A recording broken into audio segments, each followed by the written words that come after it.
नेता अफसरों से कैसा व्यवहार करते हैं, इसकी एक तस्वीर महाराष्ट्र से आई है। महाराष्ट्र के डिप्टी सीएम अजित पवार सोलापुर जिले की डीएसपी अंजना कृष्णा को डांटते हुए नजर आए। ये वीडियो अब वायरल हो रहा है। वीडियो में डीएसपी अंजना कृष्णा को अजित पवार धमकाने वाले लहजे में कार्रवाई करने की बात कहते नजर आए। यहां तक कि कई बार अजित पवार डीएसपी को तू कह के भी संबोधित कर रहे थे। मुझे कहा ये सब रुकवाने के लिए, क्योंकि अभी मुंबई में जरा मुंबई का माहौल एकदम खराब हुआ है, उसको अपने को प्राधान्य देना है। मेरा नाम बताओ उनको। मैं डिप्टी चीफ मिनिस्टर आपके साथ बोल रहा हूँ। मैं आपको आदेश देता हूँ कि वो रुकवाओ और आप जाओ और तहसीलदार को बताओ कि अजित पवार जी का फोन आया था। डिप्टी चीफ मिनिस्टर ने मुझे कहा ये सब रुकवाने के लिए, क्योंकि अभी मुंबई में जरा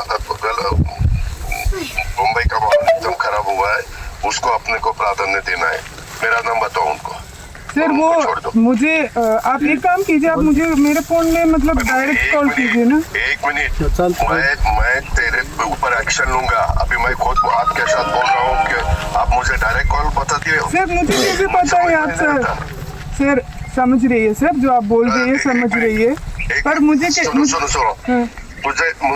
मुझे देखना है ना, मेरा नंबर दे दो या व्हाट्सएप कॉल करो। ठीक है सर, मैं यहाँ से बोल देता हूँ। ठीक है सर, मेरा चेहरा तो आपको समझ में आएगा ना। ठीक है सर। इतना आपको डेयरिंग हुआ है क्या सर? मेरे को कार्रवाई जो किया है मुझे कैसे पता है सर? सर मुझे पता नहीं है ना सर, मैं सिर्फ यही बोल रही हूँ। मैं डिप्टी चीफ मिनिस्टर सर, समझ रही है वो आप बोल रही है जो दे दो मुझे, मैं डायरेक्ट आपको देता हूँ। हमारे साथ हमारे सहयोगी जयप्रकाश सिंह इस वक्त जुड़े हुए हैं। जयप्रकाश, ये पूरा मामला है क्या, और जिस ऑडियो को हम सुन रहे हैं क्या ये कंफर्म हो गया है कि ये ऑडियो असली है, सही व्यक्ति हैं, अजित पवार की ही आवाज है? क्योंकि इसी बात को लेकर इस बातचीत में हमें देख रहे हैं कि इसी बात को लेकर सवाल भी उठाया जा रहा है डीएसपी की तरफ से।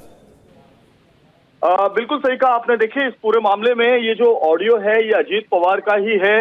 इस पर सुनील तटकरे जो महाराष्ट्र के अध्यक्ष हैं एनसीपी के, उनसे भी बात हुई है। उन्होंने कहा कि अजित पवार सिर्फ अपने कार्यकर्ताओं की बात डीवाईएसपी तक पहुंचा रहे थे, लेकिन जिस तरीके का मामला ये आया है, माढ़ा तहसील जो सोलापुर जिले की माढ़ा तहसील है, उसके कुर्डू गांव में सड़क निर्माण करने के लिए एक मुरुम उत्खनन यानी कि जो मिट्टी है उसका उत्खनन किया जा रहा था, और उस वक्त जो कुछ कार्यकर्ता हैं उनको रोकने के लिए जब डीवाईएसपी अंजना वहां पर पहुंची तो उनको जो एनसीपी के कार्यकर्ता हैं उन्होंने उनसे उलझने लगे, और उसके बाद मामला अजित पवार तक पहुंचा।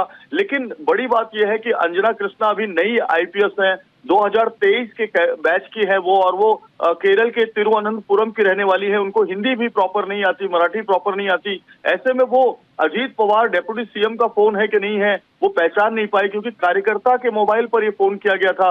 ये फोन डायरेक्ट उनके मोबाइल पर नहीं आया था, तो उनको कंफ्यूजन था आवाज को लेकर और आइडेंटिटी को लेकर। क्योंकि कई बार क्या होता है कि जो गांव वाले होते हैं वो किसी को भी फोन लगाकर थमा देते हैं और कहते हैं कि फलाने विधायक से या सांसद से बात करिए। और ऐसे में जिस तरीके से अजित पवार ने उनको समझाया और कहा कि मैं ही अजित पवार हूं, मैं डिप्टी सीएम हूं, और कार्यकर्ताओं को वहां पर गांव वालों को वहां पर परेशान न किया जाए, लेकिन आइडेंटिटी को लेकर जो कंफ्यूजन क्रिएट हुआ, वही बोलने के लहजे पर ही सवाल खड़े किए गए। इसी वजह से ये पूरा ऑडियो सामने आया है, और आइडेंटिटी को लेकर एक संदेह, एक डाउट जरूर सामने आया है डीएसपी की ओर से। और ये पूरा मामला क्या है ये भी अब आपको समझाने की कोशिश करते हैं। डीएसपी अंजना कृष्णा को माढ़ा तालुका के करडू गांव में आपको बता दें सड़क बनाने के लिए अवैध तरीके से बजरी खनन की शिकायत मिली थी।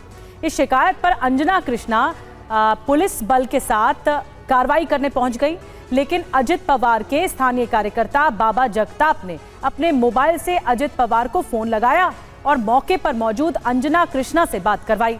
उस कॉल में अजित पवार ने कार्रवाई रोकने को कहा और धमकी भी दी, जैसा कि हमने आपको ऑडियो सुनवाया है।